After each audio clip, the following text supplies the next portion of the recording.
I think also how young people look at activism or legal and social equality is also different to how some of our other colleagues look at it. And I've seen in so many instances that there is a clash. How as young people we want to work and how our colleagues in the large LGBT movement wants to work. Like for instance, in my experience, um, right now young people have also become very reactive and very spontaneous. They don't want to stuck into one issue for a long time. If something comes up today, we'll gather around, rally, and do something. And tomorrow, I'm going to work on environment issues only for one day. I think this is great. The only problem is we haven't really figured out how to harness this power. And I think one thing is we need to make that infrastructure. But also, I think we need to focus a lot on mentorship. It's so difficult for a young person to accept themselves when they are young.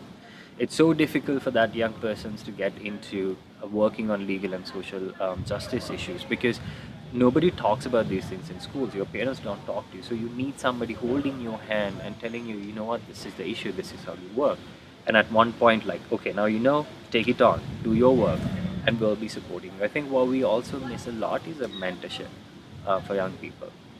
And I think the last most important thing is investment.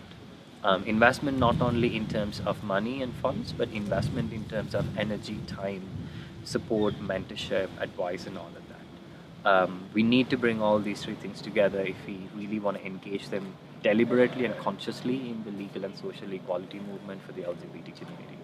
But I really see education, media, and mental health working together to provide this space of power for the LGBTIQ youth community in Bhutan. And of course, role models, identifying Bhutanese public figures who could at least be public allies or express their sexualities freely, their genders freely, so that younger Bhutanese can identify with them and say, oh, this one is like that too, instead of having to go across the ocean and find somebody else they can identify with. When I was younger, I was figuring out my sexuality, and a lot of the things I could read were really Western, so I couldn't really relate to them. It was all like, okay, so these are queer people, but they're still not like me. They don't face the same social stigma as I do.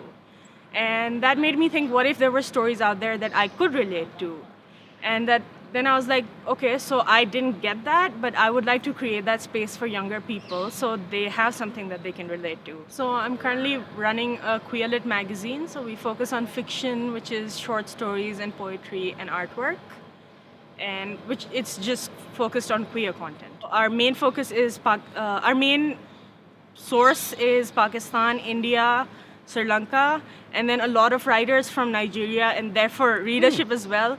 I think that's because we interact with the Commonwealth Network a lot, so that's where we get those writers in, and Australia. They like our stuff, of course, because they can relate to it, and it gives them something that they don't find elsewhere. In mainstream media, you have stories that are queer, but it's Western.